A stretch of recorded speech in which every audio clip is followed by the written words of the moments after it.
Pregamos de manhã sobre este Evangelho, vamos voltar nele. De manhã nós olhamos o texto de João 13, agora será 16. João capítulo 16, verso 33, apenas este versículo. Evangelho de João capítulo 16, verso 33. O tema da mensagem dessa noite será Respostas às angústias da vida. Respostas às angústias da vida. Se você tem alguém sem o texto bíblico, você o tem, então vamos dividir para que ele possa acompanhar.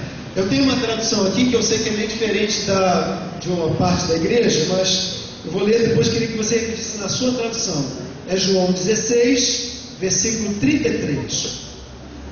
Na minha tradução diz assim: estas coisas vos tenho dito para que tenhais paz em mim. No mundo passais por aflições, mas tende bom ânimo, eu venci o mundo. Agora os irmãos.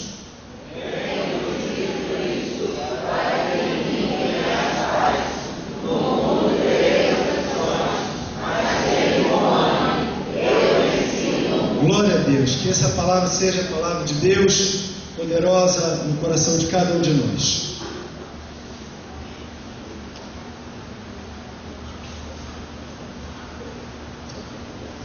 Se você olhar o capítulo 16 e o capítulo 17, eles têm, e o texto que nós temos está exatamente entre um e outro, tem um contexto que a gente precisa entender o porquê então de Jesus estar usando essas expressões para afirmar as aflições e a palavra de incentivo de ter bom ânimo devido à sua vitória em ter vencido o mundo. No capítulo 16, Jesus começa a preparar os discípulos e anuncia tudo o que acontecerá com ele em breve. Anuncia da sua morte, da sua separação, mas os capacita, afirmando que na hora certa ele vai dar o Espírito Santo para que o crente, ou seja, aqueles discípulos e qualquer um de nós, estando nele, firme nele, receberemos o Espírito Santo, e que o Espírito Santo ele nos trará à memória as suas palavras, ele nos consolará, nos guiará, ele nos falará da justiça, do juízo, e ele nos anunciará a palavra dele. O Espírito Santo morará no coração do crente, estará conosco para todo sempre. No capítulo 17, ele então faz a oração de despedida, a oração sacerdotal, e diz que o desejo dele é que os crentes, os seus discípulos, sejam verdadeiramente um, como ele e o Pai são um. Nesse contexto, ou seja, no estar entre o 16 e o 17, é uma palavra de ânimo para os discípulos. Ou seja, depois de preparar todo esse cenário, eles deviam estar se perguntando: e caramba, e o que vai acontecer agora? Nós que olhamos a história, conhecemos a narrativa bíblica, sabemos o que vem logo depois. O processo de agonia, de separação, de ruptura tão drástica que os discípulos tiveram com o Senhor, caracterizam, tipificam, exemplificam o que a gente vive no nosso cotidiano. Todos nós vivemos as nossas horas de aflições, as nossas longas horas, algumas vezes, alguns momentos da vida, em um ato de paz, vivemos as nossas próprias angústias ou conhecemos pessoas que vivem. Esses discípulos, irmãos, eles vão ser mergulhados agora na maior catástrofe de suas vidas. Eles esperam que Jesus restaure o reino como Davi fez, e de uma hora para outra o governo de Roma os liberte e eles sejam agora livres como nação. Eles olham que Jesus vai fazer isso, só que Jesus, ao contrário, é morto. E não só morto, não leva um tiro, pá! Até porque naquele tempo não tinha tiro, né? Mas, e nem uma espada ou uma agulhada, ele é morto de forma, assim, vexatória, um vitupério, uma maneira escandalosa de envergonhar. Uma pessoa, ela era crucificada por Roma para servir de exemplo para que ninguém se levantasse contra Roma. Então pegava-se de quando em quando um grupo de homens maus, de marginais ou de homens que levantavam-se politicamente contra Roma, e não matavam imediatamente, colocavam a seco para secarem ali. E essa, com toda tortura que poderia se fazer, era a maneira. A cruz era para que o corpo se esticasse e a própria estrutura física, ela se dilacerando, trouxesse uma asfixia lenta, dolorosa, e nu, para que, e não era em lugar escondido, era em via pública, onde as pessoas passassem, para que todos vissem e não se levantassem contra Roma. Meus irmãos, foi assim que o ídolo, que o homem, o mestre da vida daqueles discípulos foi morto, da forma mais vergonhosa. Eles caíram num profundo abismo, acabou-se o chão, acabou-se a vida para eles. Jesus está os preparando e diz isso: no mundo tereis aflições, mas tende bom ânimo, eu venci o mundo. O que essa palavra traz de respostas às angústias que eu e você vivemos nos nossos dias? E não estou falando para não crentes, estou falando para todos nós, crentes em Cristo Jesus também. Em primeiro lugar, esse texto traz respostas às aflições que estão conosco. O texto começa dizendo, no versículo 33, no mundo tereis aflições. É uma assertativa, é uma convicção, é uma declaração com toda a clareza do que acontecerá conosco. E é interessante, irmãos, que o Dr. Billy Graham, ainda vivo, já numa situação bastante na sua idade avançada, sua doença também, ainda vivo, mas no ano de 1995, em maio de 95, ele estava fazendo uma conferência em Costa Rica, aqui na América Central. E aquela conferência foi singular no seu ministério, porque ela foi transmitida via satélite para 186 países. A mesma mensagem para 186 países. E interessante, traduzida em 116 idiomas. A mensagem era desse texto: no mundo tereis aflições, mas tende bom ânimo, eu venci o mundo. Aquele homem pregando na Costa Rica falou para 186 países diferentes, e milhares de pessoas no final daquela mensagem, milhares delas aceitaram a Jesus, compreendendo que em suas aflições, indiferente do país onde estivesse, tinha uma resposta, que a resposta estava em Jesus. O que mostra, irmãos, a universalidade das aflições. Todos nós as padecemos, mas todos nós poderemos ter em Jesus. No capítulo 16, como eu disse, todos os homens poderiam buscar no Espírito Santo, uma experiência pessoal com Ele, aquilo que mais precisaria. E nós temos vários exemplos bíblicos que mostram pessoas que estavam mergulhadas em aflições ou em angústias da vida, que encontraram respostas em Jesus. Zaqueu, por exemplo, foi o homem. Ele era um publicano, roubava, tirava o dinheiro do povo judeu, ele sendo judeu, e dava para Roma. Ele era odiado, todo publicano era odiadíssimo, era um traidor nacional. Zaqueu, ele tinha um problema de autoestima, também ele era baixinho, ele tinha dificuldades imensas de relacionamentos. Parece que Zaqueu não tem outra saída. Quando ele sabe que Jesus está passando, sobe numa árvore, ele desesperado, tenta encontrar um jeito, por ser baixo, ele alcança um lugar alto, e todos começam a rir. Jesus o vê, o manda descer, e se encontra com ele na sua casa. Meus irmãos, aquele encontro foi tão radical, tão poderoso na vida de Zaqueu, que todas as indagações e questionamentos da vida de Zaqueu saíram. E ele, em gratidão, disse: Senhor, olha, eu quero isso para a minha vida, eu quero muito isso. E como prova que eu quero acertar a minha vida, eu quero ser um novo Zaqueu daqui para frente, eu vou devolver 4 vezes mais tudo aquilo que eu tomei de alguém, injustamente. Meus irmãos, ninguém em sã consciência rasga dinheiro. Jurema, você já viu alguém sã de cabeça rasgar dinheiro? Zaqueu está são da cabeça, ele está consciente, ele está sabendo que está se comprometendo. Jesus olha nos olhos de Zaqueu e diz: hoje chegou salvação nesta casa, porque um homem se arrependeu.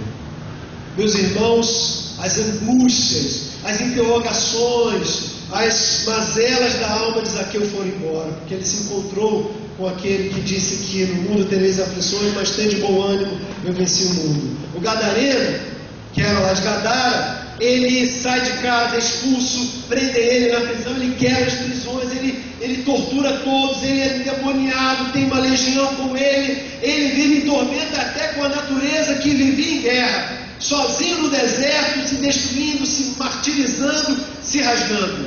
Quando ele se encontra com Jesus, os demônios reconhecem quem é Jesus e diz: o que fizemos contra ti? Estamos aqui quietos. Jesus o repreende, os demônios que estão habitando no coração, na vida daquele homem, imploram: não nos deixe, não nos mande para longe, mande-nos que fiquemos nessa manada de porcos aqui perto. Isso lhe é permitido, os demônios saem do corpo do gadareno, possuem aquele rebanho louco, se precipita e cai ribanceira abaixo. Aquilo traz um prejuízo financeiro para os proprietários que vêm imediatamente da cidade para aquela área e querem expulsar Jesus, não entendendo quem é Jesus, assustados com Jesus. Quando olham para aquele gadareno, mal o reconhecem, porque quando um homem angustiado se encontra com Jesus, glória a Deus, seu rosto muda, sua face muda, sua alma muda, e ele agora é um novo homem. Ele pede: Senhor, deixe-me ir contigo. Jesus diz para ele: não, mas agora volta para a tua casa e conta tudo que o Senhor te fez. E ele é o primeiro missionário da região de Gadara a pregar o Evangelho de Jesus. Maria Madalena, uma mulher acusada, cuspida na rua, ela é trazida vergonhosamente porque foi flagrada em adultério, a trazem, corpo rasgando-se pelo chão, envergonhada, suas lágrimas manchando seu rosto pela sua maquiagem, jogam abruptamente à frente do mestre, acusam de prostituta, condenam-a e pedem que o Senhor a condene também. Nós conhecemos a história. Jesus pergunta: aquele que não tiver pecado, tudo bem, tem toda a autorização, pode tirar a primeira pedra. O que eles fazem? Um a um, largam suas pedras, se olham, e entreolham e olham para si e vão embora. Jesus perguntou: onde estão os seus acusadores, mulher? Ela disse: Senhor, nenhum deles ficou. Jesus disse: eu também não te condeno, pode ir, vai em paz. Meus irmãos, quem se encontra com Jesus, seja a natureza ou a origem da aflição que esteja, ele não é mais o mesmo. Por isso nós cantamos aqui, na ministração foi dito que não importa se você tem muitos ou poucos problemas, mas se você tem Jesus, ele diz, aliás a canção diz: eu sei que estás comigo, não me deixes sozinho em minha dor, eu sei que estás comigo. Agora o resto da canção, para guardar o meu coração, né? É uma canção linda, irmão, que fala da experiência de alguém que encontrou-se com o Senhor no meio das suas angústias, porque essa é uma verdade.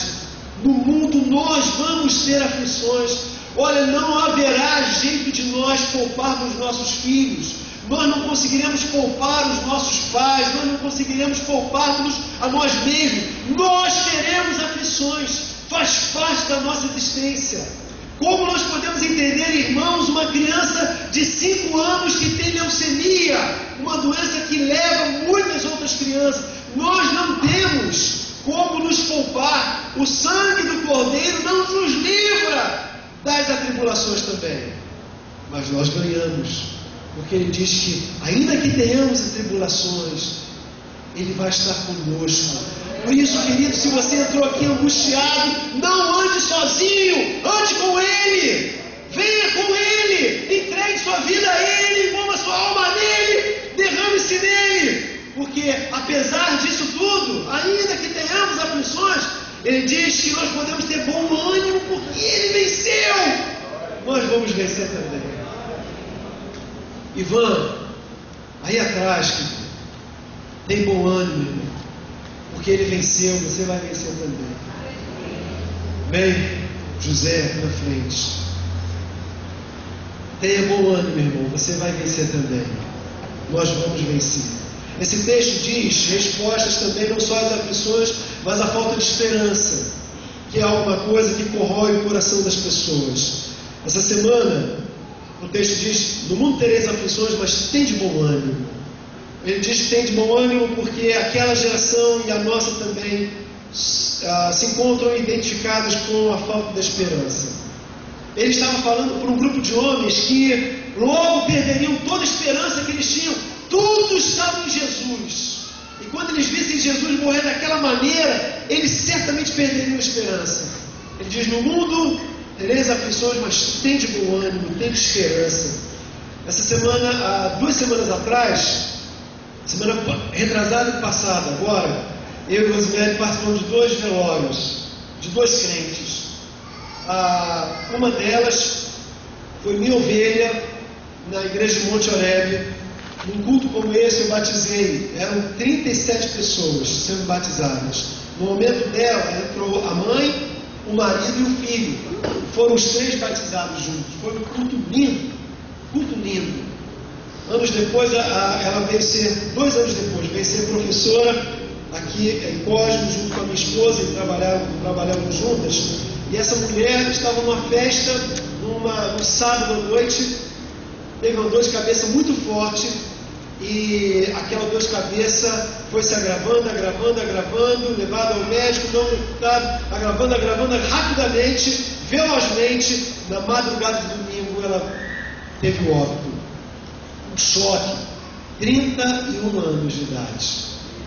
Deixou uma criancinha, um adolescentezinho, um menino de uns seus 11, 14 anos. E uma morte abrupta. Estava assim de professores do ensino público, todos chorando, e não crentes, muitas pessoas não crentes, e elas não entendiam, achando que crente é coisa de doido. Como nós cantávamos com dor, pesar no coração, com a dor daquele marido, e ele falou assim com toda a segurança: minha mulher, há 2 meses, sem saber, me preparava, a mim e o meu filho, nos preparando para que, se ela partisse, nós também estivéssemos bem com o Senhor. E ele dizia assim que ele também estava preparado para se encontrar com o Senhor. Uma paz, irmãos, coisa que humanamente falando não se compreende. E eu olhar para aquelas pessoas incrédulas, precisando de Jesus, revoltadas, blasfemando de Deus, interrogando a existência de Deus, o porquê das coisas. Mas a paz, irmãos, que estava no coração daquele pai, daquele filho e daqueles irmãos. Que coisa linda! No mundo tereis aflições, mas tende bom ânimo, eu venci o mundo. Nós estamos falando de uma geração que perdeu a esperança, que não sabe aonde colocará a âncora da sua vida, e por isso anda à deriva, de bar em bar, de prostíbulo em prostíbulo, em jogatina, em cachaça, bebida, ou até mesmo em horóscopo, ou no trabalho, mergulhando nas coisas que ocupam as suas mentes, mas querendo encontrar alguma coisa que anestesie suas mentes, por não aguentarem ao fato de não terem respostas para a falta de esperança em suas vidas. Se você é uma pessoa como essa, ouça a palavra de Deus. Mateus capítulo 28, verso 20. Mas ouça como voz de Deus para a tua alma: eis que estou convosco todos os dias, até a consumação dos séculos. Aleluia. Salmo 135, 5 diz: com efeito eu sei que o Senhor é grande, e que o nosso Deus está acima de todos os deuses. Salmo 56, verso 11 diz: neste Deus ponho a minha confiança, nada temerei, o que me pode fazer o homem? Glória a Deus por isso. O texto de Isaías 55, versos 6 e 7: buscai ao Senhor enquanto se pode achar, invocai o seu nome enquanto está perto, deixe o ímpio o seu caminho, unido os seus pensamentos, e convertei-vos ao Senhor, porque Ele é compassivo, Ele se compadecerá dele, e volte-se ao Senhor nosso Deus, porque Ele é rico perdoar. Nós poderíamos derramar textos e mais textos. Estamos falando de que esse Deus pode me encher de esperança. Ele é maior do que as minhas angústias, maior do que os meus problemas, e Ele é um Deus forte em quem você pode confiar. No ano de 95, uma moça chamada Paula Dixon, ela estava num voo de Hong Kong para Londres. No meio daquela travessia, ela sofreu um derrame cerebral. Não tinha como frear, dar marcha ré e voltar, porque seria perca de tempo. Ela teria que ter um socorro ali, naquele instante. Por graça divina, havia um cirurgião famoso naquele voo. Ele pediu que as pessoas se afastassem, detectou o que estava acontecendo, pegou um cabide desses que nós temos em casa, de ferrinho com tubinho plástico. Sabe como é que é? Eu tenho desses em casa, você deve ter também. Ele desamassou aquele ferro, tirou a capa com o ferro, ele esterilizou e fez um furo incisivo, certeiro, marcante. Com aquele furo, ele pegou então o tubinho que forrava aquele cabide, chupou aquele sangue e drenou por alguns momentos para que ela pudesse sobreviver e chegar até Porto Seguro, ou melhor, aeroporto seguro, né? E sobreviver. Aquele irmão era o voo da morte, mas porque tinha a pessoa certa naquele lugar, se tornou o voo da esperança. Sua vida pode estar no voo da morte. Você pode ver o seu casamento indo abaixo, o emprego se perdendo, a esperança da sua saúde. Você não sabe o que acontecerá amanhã, mas se o Senhor estiver no voo da sua vida, o voo da morte se transformará no voo da esperança. Deus estando na sua vida, se você cravá-lo na sua alma, você ouvirá dele hoje, o Espírito de Deus falar para você: no mundo você vai ter muitas aflições, mas tem de bom ânimo, eu venci o mundo. Resposta à falta de esperança. Em último lugar, esse texto está nos falando que ele também nos dá a resposta às experiências amargas da vida. Jesus disse: tudo isso que vocês vão viver, toda essa mazela que vão cuspir em vocês, vão blasfemar de vocês, vão envergonhar vocês, porque me envergonharão, vocês sofrerão, serão tidos como escória do mundo. Tudo isso que vocês vão passar, não liguem, porque eu venci o mundo. As experiências amargas da vida também fizeram parte daqueles discípulos que da sexta-feira de agonia até o início, as primeiras horas do domingo da ressurreição, todos eles, irmãos, viveram as amarguras da vida. Se eles viveram, nós viveremos também. Mas tem de bom ânimo. Ele diz para mim e para você nessa noite: eu venci o mundo. Veja o que Jesus fez por aqueles discípulos. Apesar de tudo que viveram, todavia Jesus lhes concedeu 3 coisas importantes. Primeiro, Jesus, naquela hora de dor, da morte, ao ressurgir e ao ressuscitar, ele lhe deu em primeiro lugar a sua doce presença. João capítulo 20, 19 diz que eles estão com medo. Uns falaram que ele ressuscitou, outros falaram que ouviram falar, que viram, que também ouviram, mas será que é fato? Estão todos num cenáculo, uma grande sala interessante. O texto de João diz que eles estão com portas e janelas tudo fechado, morrendo de medo, com tudo trancado. Jesus passa entre as portas com o Espírito, se apresenta a eles, deve ter ficado rindo, né? Dá um sorriso, deito, e eles assustados olham para ele e ele diz, como dissera anteriormente: paz seja convosco. Sabe, irmão, quando nós estamos mergulhados em experiências amargas da vida, ele aparece no meio dos nossos esconderijos, nas nossas portas trancadas, porque para ele nada está trancado em nós. Ele entra em todas as áreas, conhece todas as áreas da nossa vida, e ele diz para você que confia nele: paz seja convosco. Ele concede a paz dele. Segundo lugar, quando nós estamos mergulhados em nossas experiências amargas da vida, ele nos oferece direcionamento. Ele estava falando para aqueles discípulos um pouco mais à frente, em Atos capítulo 1, verso 3 a 5. Ele estava motivando-os que eles não desanimassem, mas que eles continuassem em Jerusalém até a hora do derramamento do Espírito Santo, porque eles seriam abençoados, mas eles teriam que ficar ali, aguardar ali até a hora em que Deus agisse por eles. Ele está dando a esses discípulos direcionamento. Se você está trancafiado na angústia da sua alma, confie nele, porque ele não só derramará a sua doce presença, mas também lhe dará direcionamento. Ele lhe ensinará o que fazer, como resolver as suas questões. Ele lhe dará estratégias, ele lhe dará saídas, ele lhe dará norte para a sua vida. Em último lugar, Jesus oferece, no meio das experiências amargas da vida, ele oferece poder espiritual para você prosseguir vitorioso. O mesmo texto de Atos capítulo 1, no verso 6, 7 e 8, ele diz que eles serão testemunhas. Eles serão testemunhas desses fatos. Assim nos diz a palavra. Respondemos: não vos compete conhecer tempos ou épocas em que o Pai resolveu pela sua exclusiva autoridade, mas recebereis poder ao descer sobre vós o Espírito Santo, e sereis minhas testemunhas, tanto em Jerusalém como em toda a Judéia e Samaria, até os confins da terra. Um crente derrotado, escondido, ele promete a sua doce presença, seu direcionamento e o poder do Espírito Santo para a sua vida. Que tal, hein?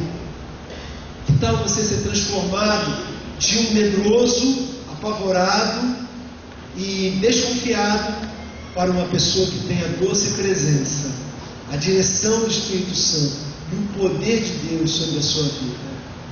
Não foi à toa, irmãos. Aqueles homens se armaram disso e conquistaram o mundo da sua geração.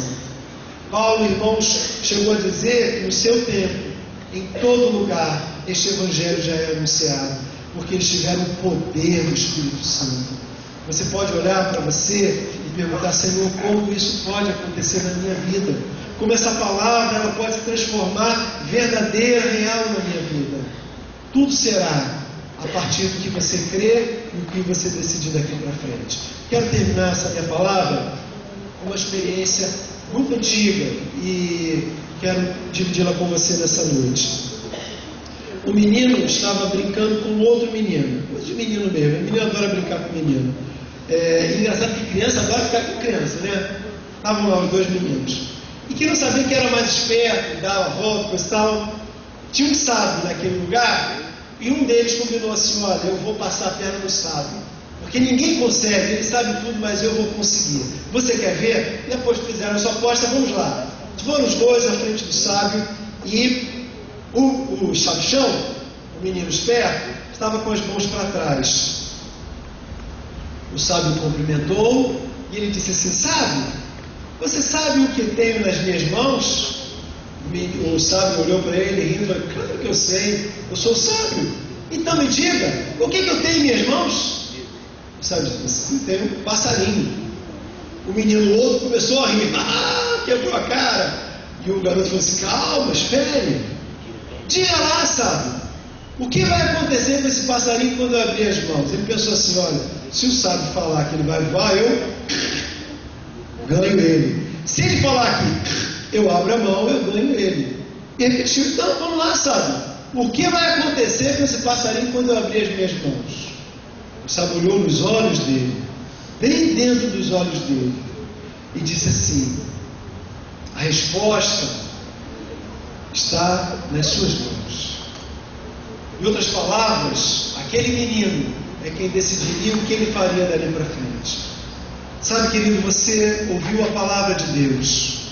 Você viu o depoimento desses irmãos que se batizaram, dizendo que morreram para o mundo e nasceram para Deus. Eles não são santos e não cobrem deles isso, mas eles fizeram um pacto com Deus, de andar com Deus, de receber no meio das lutas e das angústias a doce paz, o direcionamento e o poder para vencer suas fraquezas. Você pode ter isso também. Isso não é privilégio de um ou de outro. E não estamos falando se você é religioso ou não. Estou falando se você crê ou não. O que você vai fazer com essa palavra de Deus na sua vida definirá a semana. Quem sabe definirá a sua vida.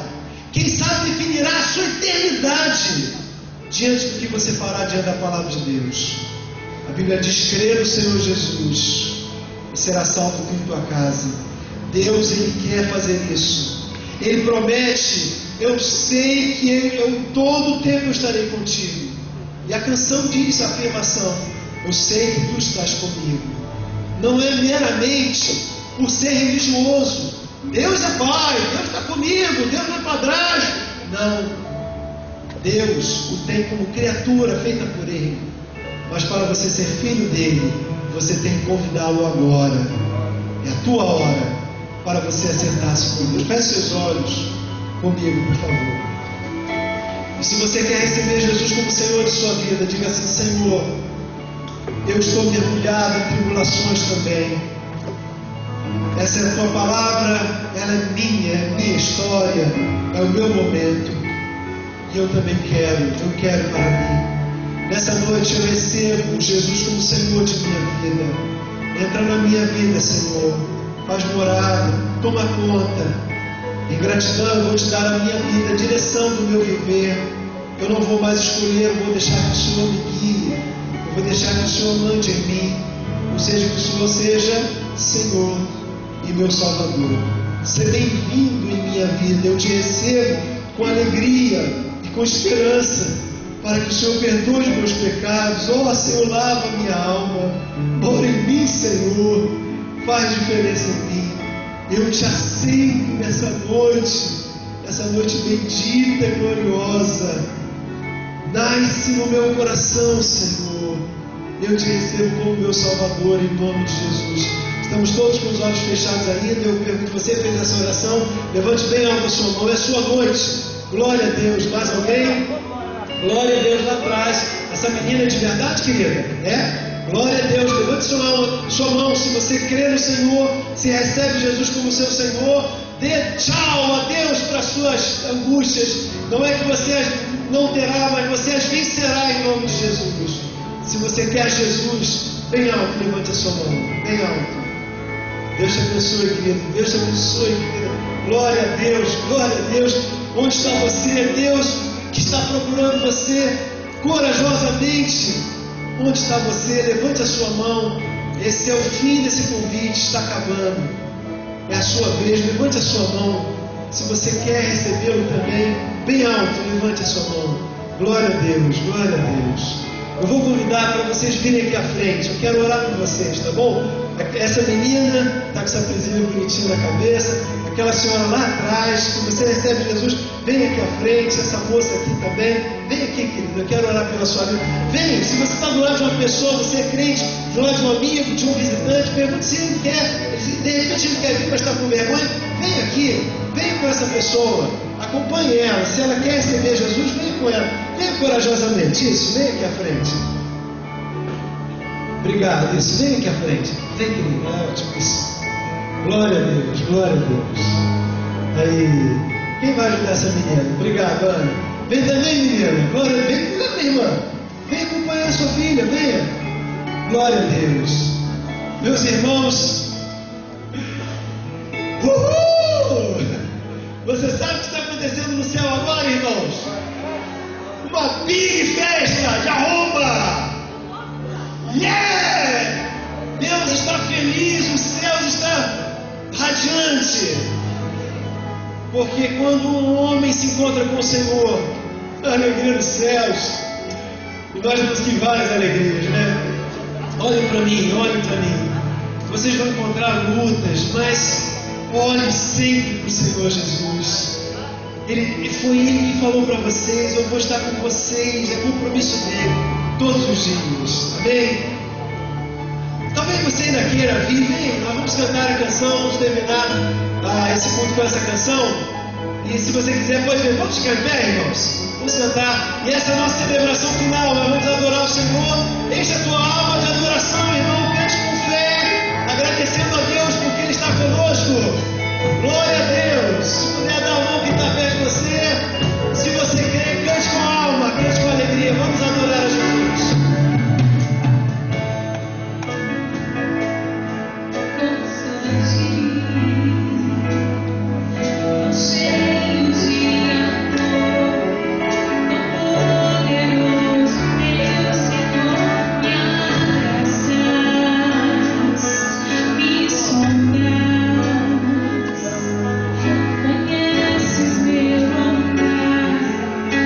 Gostas de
sentiu Deus falar no seu coração, dê glória a Deus.